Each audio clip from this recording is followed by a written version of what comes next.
So you're about to draft for fantasy basketball, but the applications might make you reach for someone that you shouldn't be reaching for at all. And for me, I believe in value a lot. Okay, so today I'm going to be talking about some players that I think are overvalued on sites like ESPN and Yahoo for points leagues. And that doesn't mean don't draft these players at all. I just don't want you to reach for them. Let your other league mates do that. Warning, this first guy I'm going to be discussing might upset some people. And that first guy is Ivica Zubac from the LA Clippers. And wait, hear me out. Listen, I know he was fantastic last season, right? He was top 12 in points leagues, and he was one of the best value picks of last year. He had career numbers across the board, averaging almost 17 points, over 12.5 rebounds, in a career high 33 minutes per game. And he only missed 2 games, which is very good. But when you think about it more, he had to play those minutes because the front court depth was pretty awful. I mean, they had Drew Eubanks and Mo Bamba as the backup centers. That's all I gotta say. Does that mean I believe Zubac is overrated? Of course not. He was all defensive second team for a reason. He's fantastic. But my main question is, will he get 33 minutes per game again? Probably not. You gotta understand that the Clippers made some moves to improve their front court big time by acquiring John Collins through a trade and Brook Lopez through free agency. I mean, those are big upgrades from Drew Eubanks and Mo Bamba, right? And the thing is that Ty Lue is going to experiment a lot with these new additions. Like with John Collins, he could be utilized as a small ball 5 due to his athleticism and shooting ability. They could also run at a 5-out offense with Brook Lopez too.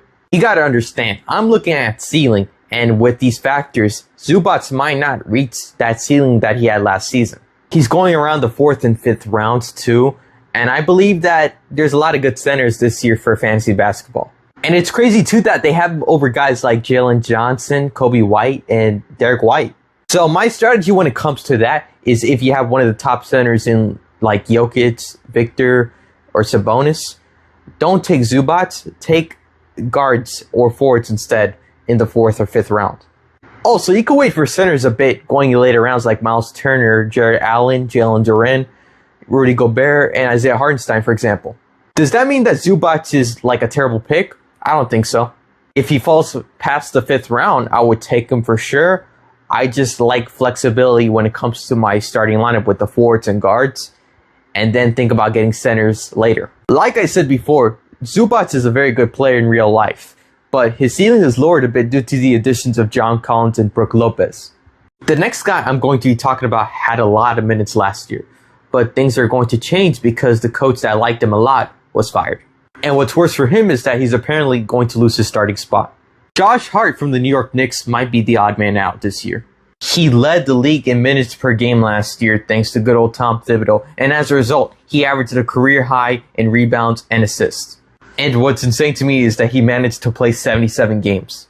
However, the thing is Tom Thibodeau got fired after they lost in the conference finals, and because of that, they went to look for a new head coach and got Mike Brown. With that, I don't think Mike Brown is going to give Josh Hart even close to the amount of minutes he got last season.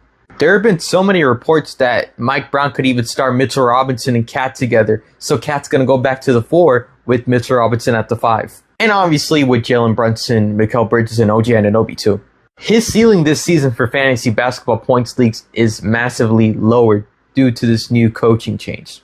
But for some reason, even after all these things happening, ESPN has him in the 40s, which is insane to me.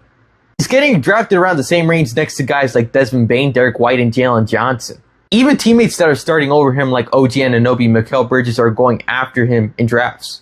I really don't like Josh Hart's prospects when it comes to fantasy basketball. If you can get him really late, I'll be okay with that. But don't reach for him, please. No matter how hard ESPN tries to make you do it. If anything, let your league mates get tricked by his numbers last year. Now we go from one odd man out to another, and this is the case of too many mouths to feed in the starting lineup. That would be RJ Barrett from the Toronto Raptors. To be honest with you, when he was on the Knicks, I was not a fan of his playstyle. He was never really good at one particular thing in the NBA. He couldn't pass, he couldn't shoot, he was inconsistent on offense, and he wasn't very good on defense either. However, he did prove me wrong as he actually had career highs in assists and rebounds, surprisingly enough. I know, I was shocked too, right? This was his first full season in Toronto, and I guess he knows that he has to pass the ball to be more versatile as a wing. And yes, I know he averaged 21 points a game, which is also a career high. But there's one issue right now. Brandon Ingram is now a Raptor. And the thing with RJ Barrett is that he needs the ball in his hands. He is not known for being a great off-ball player. And now he has three guys that are going to command high usage. And Scotty Barnes, Emmanuel Quickley, and now Brandon Ingram. And this could mean that he could have the ball in his hands less because those three are clearly better playmakers than RJ Barrett ever was. This might cause him to be the odd man out. And if he doesn't really show anything as an off-ball player, he could be traded, which hopefully could increase his value. But for now, I think I wouldn't take him in drafts where Brandon Ingram is going. I'd rather take Brandon Ingram at the 80s than RJ Barrett. On the bright side, his ADP isn't too high, but I'd still rather take guys going after him like Brandon Miller and Shane Sharp. Honestly, I wouldn't be shocked if he got traded later on because he's now a weird fit for this team due to BI being in town. Then we get to a guy that's had a pretty weird past few seasons with controversies off the court and injuries on the court. And I don't even know if his team wants him to be the franchise player at this point. The Memphis Grizzlies' Ja Morant. Look, Ja Morant hasn't played more than 67 games since his rookie season. And yes, I said those two numbers, alright? His play style is pretty dangerous as he gets lower body injuries like nothing. That's a big issue because we want Ja Morant to play as long as he can, but if he keeps getting lower body injuries like in his ankles or anywhere else, then it's not going to be good. What's terrible about this is that he's already dealing with an ankle injury even before the season has started. To add to that, they recently traded Desmond Bane to the Magic, and I don't think the Grizzlies are going to be competitive in any capacity. Like Zach Edey, Jaren Jackson, Brandon Clark, it's a lot of injuries happening on the Memphis Grizzlies. And maybe this will be the year that they'll look to get that #1 pick. It doesn't help that the West is very tough. They're probably hoping to get someone like Darren Peterson or AJ DeBonsta in next year's draft. I'm talking about Ja Morant here because his ESPN ADP is still at the 30s where Evan Mobley and Scotty Barnes are going, and they're way safer than Ja. I honestly would stay away from Ja Morant, especially as ADP. I would rather take him very late than just reach for him, but that's probably just me. Hopefully, Ja Morant can manage to stay healthy and be a big part of the Memphis Grizzlies in the future, but I don't think this year he'll be worth the ADP he's at.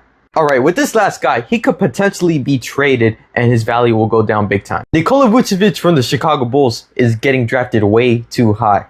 Look, I'm not saying he's a bad player or anything. He put up 18 and 10 on great shooting last season and was one of the top centers in fantasy. The thing is that the Bulls could trade Vucevic this year because he's on an expiring contract. And due to that, his usage will suffer if he goes to a team with more talent. I mean, there's no threat to Vucevic's minutes on the Bulls.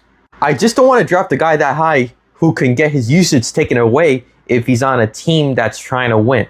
And the thing with Vucevic is he's not good enough on defense and isn't elite on offense where he can get 30 plus minutes on a contender. You just can't bank on him staying on the Bulls to recuperate your value. Look, just save yourself the headache and don't draft the guy too high. Let someone else reach for him. And those are the guys I would say are a bit overvalued in points leagues. People would call them busts, but I think that's too strong of a word for me. But I guess you could say I would consider them a bust for their ADP. I don't know. But as I always say, your team does not end at the draft. Make moves, pick up players. You gotta do a lot to change the trajectory of your team. And the only focus is winning that championship. If you have any questions, you can drop them down in the comments below. Also, before your drafts, check out some mock drafts here.